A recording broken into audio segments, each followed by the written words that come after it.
खड़ा ना भल जाता है सामने। आज बोली निकला था कि सामने से ऑफर आया था। धान आ रहे ऑफर धान मार तोरी ऑफर के देन के नहीं, सामने से ऑफर आया था तो हमारे भैया सब रील बना दिए हैं। ऐसा दिन आ गया है पवन सिंह का। खैर, इंसान के अंदर अभिमान नहीं बट स्वाभिमान होना भी बहुत जरूरी होता है। सही बात है। जब स्वाभिमाने नहीं है तो फिर जी के मतलब क्या है ना? पवन सिंह को बोल के किसी भी कलाकार को अगर सुकून मिलता है, व्यूज मिलता है यूट्यूब पे, चर्चाएं मिलती है, चर्चाएं होती है, जाओ तो बात बोल के खुश हो लो। जाओ जाओ। मैं हर बात का जवाब देना उचित नहीं समझता। जय श्री राम।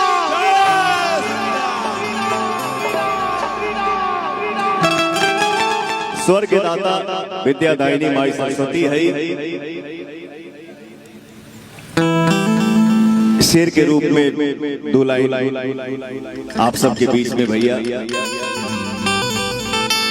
सरदा भवानी रखा सभा बीच पानी। अपने जीवन की शुरुआत गायकी का मैं इसी लाइन से किया था। जो हमारे चाचा हमारे पर्स में जो 2 रुपए का नोट दिए थे ना, आज से 25 साल पहले,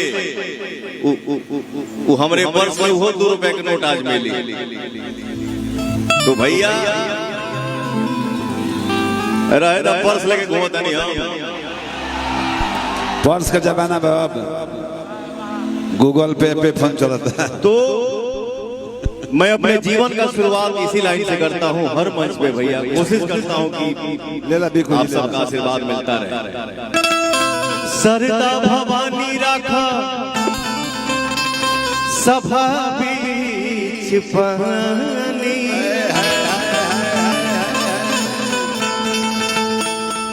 अरे छोटुआ क्या सर? चलो गाना बजाना तो हो ही रहा है, जिंदगी भर होगा। हाँ भाई, जब ले जिए के बाद तब ले सीए के बाद बैठे हैं तनी बातचीत हो जाए। एक घड़ी यूट्यूब के ऐसा जमाना आ गई बा। लव यू टू रे, love you 6, love you 6। YouTube का ऐसा जमाना आ गया है। कैप्शन में ऐसा लाइन नहीं करता है, दिखाएं खाते नहीं बैठले रहता है। और कुछ लोगों का इंटरव्यू देख के एगो तक घरे घरे कहीं कौन कार्ड खुलल करे पॉडकास्ट। हाँ, घर ही में पॉडकास्ट खोल दो, घर ही में स्टार बने, हीरो बने, हीरोइन सब घर ही में बने। अपने मुँह बड़ाई के पुल बांध देवे के। सही बात। फलानवा कहीं ना जाने, फलानिया कहीं ना जाली, उनका फिर आवे एक्सेप्ट करे नहीं। सही है। हे जा फुर्सत के कमी नहीं। लेकिन एक बात जरूर मानना पड़ेगा, हमारे भाई इतना प्यार करते हैं। सही में बोलता हूँ कि पवनवा को बोलने की जरूरत क्या है? जैसे एक जनी बोलल बड़ी नाम ना रखब, नाम का धरी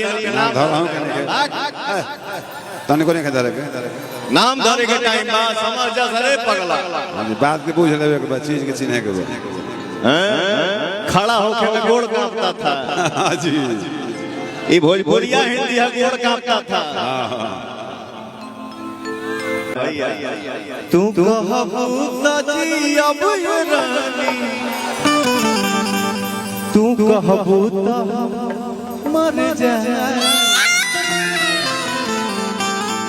आज के जानते हैं पवन सिंह जी, आज के कार्यक्रम के मैन ऑफ द मैच वही है, उन्हें हमने घोषित कर दिया। अरे तो पहाड़ी नागिन हवे न।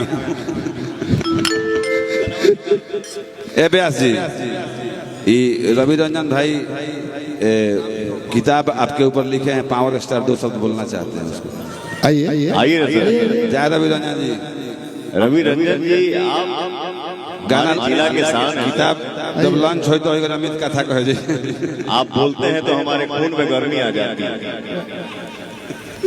लीजिए माइक। एक हमारे चाचा जी हैं जिद्दी जी, ये भी बोलते हैं तो कभी कभी खोलता है मन। एक है नरमा गइल बा। फिर बेटा सुला देता है, बट अच्छा इंसान, गॉड ब्लेस यू, खूब आगे आगे। द्वार पर टाइल्स न लगाओ तो क्या करो। मैं किताब जब लिख रहा था पावर स्टार, जो जल्दी छप जाएगी, तो मैं पवन सिंह जी, पावर स्टार जी, आप जितना इनको उपाधियां आपने दी है, बचपन से लेकर के अभी तक के जो ताल्लुकात रहे हैं इनके, वो सब इतने शानदार रहे हैं कि सबका जिक्र मैंने किया है। और यकीनन जब मैं वो पढ़ना चाहता हूँ, उस 2 पंक्तियां आप तक पहुंचाने की कोशिश कर रहा हूँ, क्योंकि जरा पाने की चाहत में बहुत कुछ छूट जाता है। तुम्हारे पास आता हूँ जमाना रूठ जाता है। मोहब्बत लिखने पढ़ने में बड़ी आसान दिखती है, मोहब्बत को निभाने में पसीना छूट जाता है। एक ऐसा लड़का जिसने पूरे देश और दुनिया में भोजपुरी का डंका बजवाया, वो असाधारण व्यक्तित्व कोई और है, वो कौन हो सकता है? जमी के जिस्म पर चादर सी डाल देता है, दरख्त धूप को साए में ढाल देता है। ये भोजपुरी का सुपरस्टार, स्टारों का स्टार है, जब भी बोलता है कलेजा निकाल देता है। मैं एक बात कहूं साहब, ये हल्की दाढ़ी पर मुस्कुराने वाला आदमी हाफ कट हंसता है। ये धोनी की तरह, शतक की तरह हंसता है।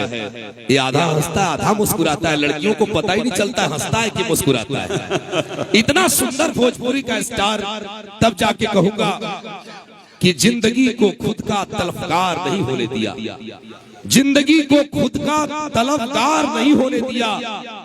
पवन सिंह ने दिल में दिल को रखा, दिल को बाजार नहीं होने दिया। ये दिल को बाजार नहीं बनाते साहब। और यकीनन आप सबके दिलों पर राज करने वाले पवन सिंह जी के लिए वो एहसास हम तो चाहिए कि एक भीतर सब कुछ रहे। देखिए क्या है, बाजारों लोगे ऐसा क्या कर, मार्केटों को रहल जरूरी है, सामान बिकाई कैसे के बातों को काटा, सॉरी। नहीं ऐसा नहीं है। तो दिल का कभी, दिल का खुद को दिल का तलफकार नहीं होने दिया, और पवन सिंह ने दिल को कभी अपना बाजार नहीं होने दिया।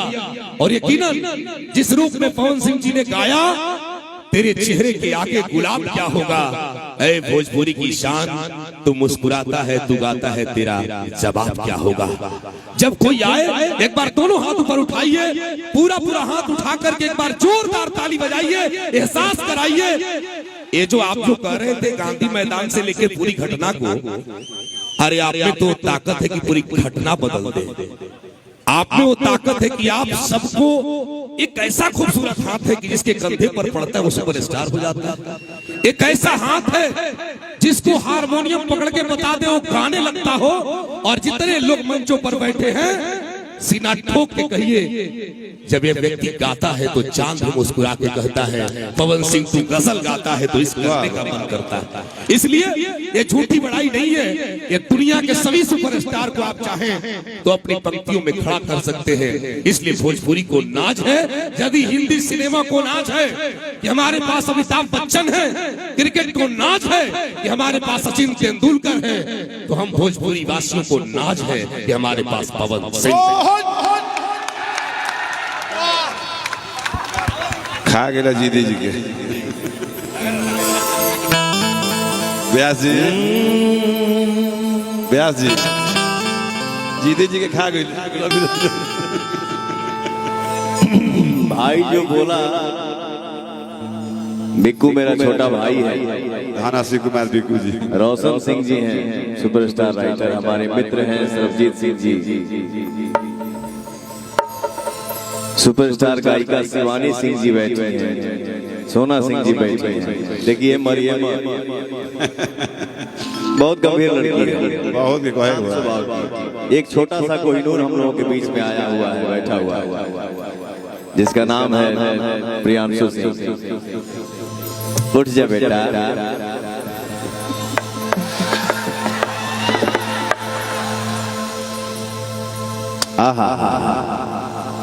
देखिए एक कलाकार मेहनत करता है बट आपका आशीर्वाद मिलता है उसमें चार चांद चढ़ जाता है। ये लड़का आज भोजपुरी का एक हिस्सा है, सुपरस्टार है और आगे और मेहनत करेंगे। और भी मेरा एक लड़का है सरगम पीछे का पीछे रहता है सरगम पुतरे कमरिया जिंदगी भर रही है 55.6761 ऐसे ही ध्यान रखो हमेशा एक जैसा रहे, फर्क ना पड़े बेटा। इनका जाकिट हमारे पास छापत थी सरगम आकाश जी के लिए एक जोरदार ताली हो जाए भैया। जाकिट नंबर छापत थी राशि। इतना अच्छा भाव आपने बताया। एक तो हमारा फिल्म होता, वो फिल्म के नाम आज हमार प्यार के शादी बा। वो में एक तो सैड सॉन्ग बा जला के एक लाइन याद आ गई, कबो कबो प्यार में बिछड़ल जरूरी है, कबो कबो प्यार में बिछड़ल जरूरी है। एक बहुत ही सीनियर राइटर मुंबई शहर में हमसे एक बात बोले कि बेटा ये जो प्यार ये कभी पूरा हो नहीं सकता। प्यार में आधा पा, इश्क में आधा सा, मोहब्बत में आधा पा। ये अधूरा था, अधूरा है, अधूरा ही रहेगा। साहब जब पूरा होगा तब बुझ लगे प्यार से खुश रहेगा। हंसलू तो भाग हमारा जाग जाए, हंसलू तो भाग हमारा जाग जाए, जा हमारो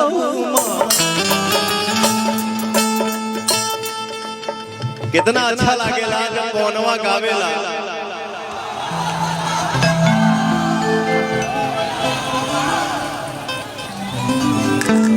गरीब गरीब ये सुनाला कि चल चल चल तोरा माई।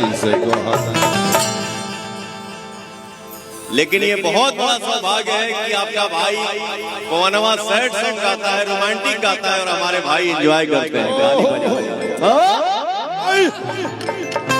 बच्चे झूमते हैं। हंसलू तो भाग हमारा जाग जाए, हंसलू तो भाग हमारा जाग जाए, जा हमरो जा हमरो हरे के लाग जाए, जा हमरो तो हरे के लाग जाए, जा हमरो तो हरे के लाग जाए।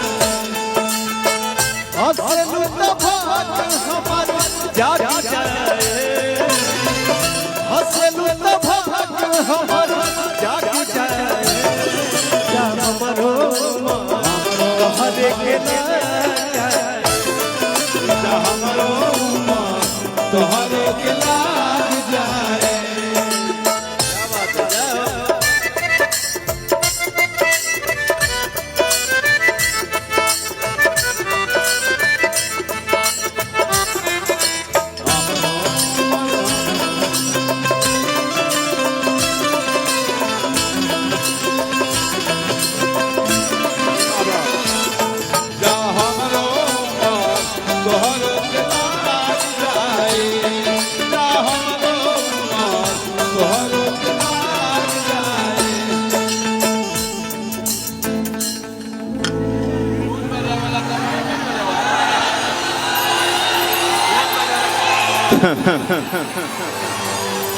अजय सदा सुहागिन रहा।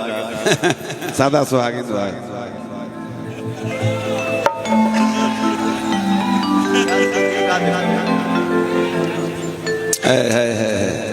ये सब यही माटी के भरल धन देखा ही है।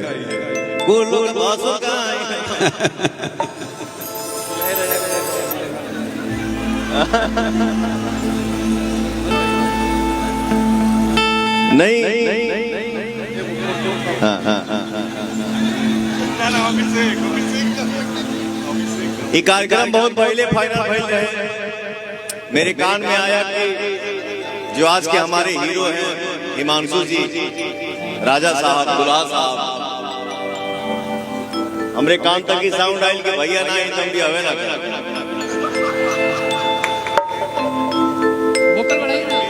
तो बहुत ही बिजी शेड्यूल बा, लेकिन सारा काम के साइड करके आज भाई के तिलक में पहुंचे के मौका मिला। सही बात। लोकेश भाई की वजह से, हमारे सारे भाइयों की वजह से, आप सबके प्यार की वजह से मिल के जब